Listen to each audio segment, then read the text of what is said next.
ಸದ್ಯ hit song list ಅಲ್ಲಿ ಎಲ್ಲ ಬ್ಯಾಕ್ ಟು ಬ್ಯಾಕ್ ಬರ್ತಾ ಇದೆ. ಸೊ ಕರ್ಕಿಯ 6 ಹಾಡುಗಳನ್ನ ತಾವೇ ಬರೆದಿದ್ದೀರಿ.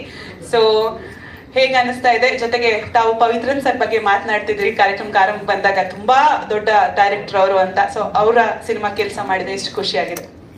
ಈ ಸಿನಿಮಾದಲ್ಲಿ ತುಂಬಾ ಎಕ್ಸೈಟಿಂಗ್ ವಿಷಯ ಅನ್ನೋದೇ ಪವಿತ್ರನ್ ಸರ್ ಜೊತೆ ಕೆಲಸ ಮಾಡಿದ್ದು. ತುಂಬಾ ಹಿರಿಯ ನಿರ್ದೇಶಕರು. ಬಹುಶಃ ನಾವು ಸಿನಿಮಾ ಅಂತ ಅರ್ಥ ಆಗೋ ಮೊದಲೇ ಅವ್ರು ಹಿಟ್ ಸಿನಿಮಾಗಳನ್ನ ನೀಡಿದವರು.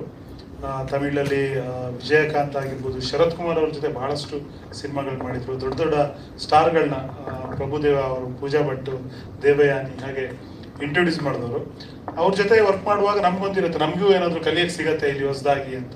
ಅವ್ರ ಎಕ್ಸ್ಪೀರಿಯನ್ಸನ್ನು ನಾವು ಗ್ರ್ಯಾಪ್ ಮಾಡ್ಬೋದು ಅನ್ನೋದಿರುತ್ತೆ.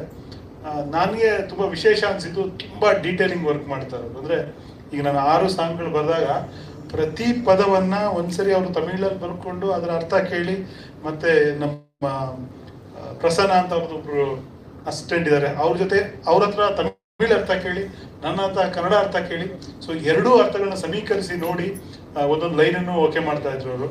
ತುಂಬ ಆ ಒಂದು ಸೂಕ್ಷ್ಮತೆ ಸಿನಿಮಾದ ಎಲ್ಲ ವಿಷಯಗಳಲ್ಲೂ ನಾನು ಅವರಲ್ಲಿ ನೋಡಿದೆ.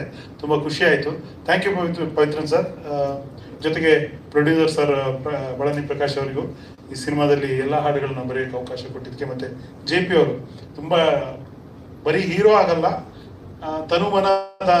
ತನುಮನ ಅನ್ಬೋದು, ಎಲ್ಲ ಥರದಲ್ಲೂ ಕೆಲಸ ಮಾಡಿದ್ದಾರೆ. ಅಂದರೆ ಈ ಸಿನಿಮಾ ಚೆನ್ನಾಗಾಗಬೇಕು ಅಂತ ಹಗಲಿರುಳು ಅವರು ಶ್ರಮಿಸಿದ್ದಾರೆ. ಹಾಗಾಗಿ ಅವರಿಗೂ ಧನ್ಯವಾದ ಹೇಳಬೇಕು. ಮುಖ್ಯವಾಗಿ ಈ ಸಿನಿಮಾದಲ್ಲಿ ಇರೋ ಅಂಶ ಅಂದರೆ, ಇದೊಂದು ಜಾತಿ ವ್ಯವಸ್ಥೆಯ ಅಸಮಾನತೆಯ ಜಾತಿ ವ್ಯವಸ್ಥೆ, ಅದು ಹಳ್ಳಿಗಳ, ಇದು ಒಂದು ಬಹುಶಃ ಶಿವಮೊಗ್ಗ ಶಿಕಾರಿಪುರ ತಾಲೂಕಿನ ಕ್ಯಾಸನ್ಕೆರೆ ಅನ್ನೋ ಹಳ್ಳಿಯನ್ನು ಬೇಸಾಗಿಟ್ಕೊಂಡು ಅದ್ರ ಸುತ್ತಮುತ್ತ ಕತೆ ಮಾಡಿದ್ದಾರೆ.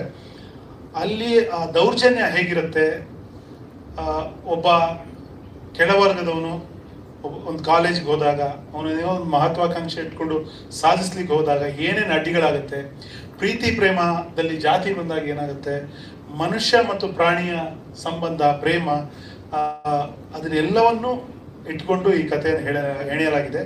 ಬಹಳ ಹೃದಯಸ್ಪರ್ಶಿ ಸನ್ನಿವೇಶಗಳಿವೆ.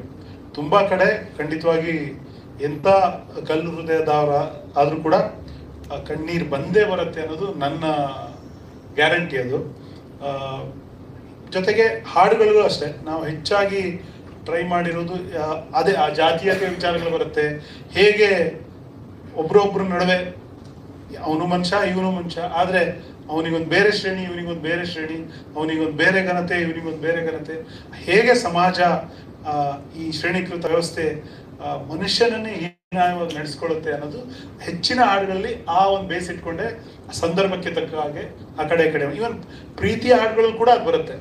ಎಲ್ಲೊಂದು ಸಿಚುವೇಶನ್ ಸಾಂಗಲ್ಲಿ ಬರೋದಕ್ಕಿಂತ ಪ್ರೀತಿಯ ಹಾಡುಗಳಲ್ಲಿ ಕೂಡ ಅದರದ್ದೆಲ್ಲೋ ಒಂದು ಜಲಕ್ ಬಂದೋಗುತ್ತೆ. ಸೊ ಹಾಗಾಗಿ ಎಲ್ಲ 6 ಸಾಂಗ್ಗಳು ಒಂದು ಕಾನ್ಸೆಪ್ಟಲ್ಲಿ ಕೂತ್ಕೊಳ್ತವೆ. ನಮ್ಮ ಅರ್ಜುನ್ ಸರ್ ತುಂಬ ಚೆನ್ನಾಗಿ ಟ್ಯೂನ್ ಮಾಡಿದ್ದಾರೆ. ಅದಕ್ಕೆ ನಾನು ನ್ಯಾಯ ಒದಗಿಸ್ತೀನಿ ಅಂತ ನಾನು ಅಂದ್ಕೊಂಡಿದ್ದೀನಿ. ಮುಂದೆ ಜನ ಹೇಳಬೇಕು. ಒಟ್ಟಾರೆ ಕರ್ಕಿ ಒಂದು ತುಂಬ ವಿಶೇಷವಾದ ಸಿನಿಮಾ. ತಮಿಳಿನ ಬಹಳ ಅನುಭವಿ ನಿರ್ದೇಶಕರೊಬ್ಬರು ಕನ್ನಡ ಸಿನಿಮಾ ರಂಗಕ್ಕೆ ಕೊಡ್ತಿರುವ ಕೊಡುಗೆ ಅಂತ ಹೇಳ್ಬೋದು.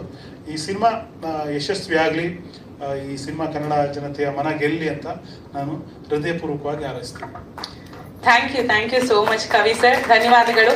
ನಾನು ಯಾವಾಗಲೂ ಕವಿ ಸರ್ನ ಕೇಳ್ತಿರ್ತೀನಿ, ಸರ್ ನೀವು ಕವಿ ಆದ್ಮೇಲೆ ಕವಿರಾಜ್ ಅಂತ ಹೆಸರು ಬದಲಾಯಿಸ್ಕೊಂಡ್ರ ಅಥವಾ ಹಾಡು ಬರೆಯಕ್ಕೆ ಸ್ಟಾರ್ಟ್ ಮಾಡಿದ್ದಕ್ಕೆ ಏನ್ ಸಂಬಂಧ ಅಂತ. ಸೊ ಅಷ್ಟು ಸೊಗಸಾಗಿ ಬರೀತಾರೆ. Thank you so much sir. ಧನ್ಯವಾದಗಳು.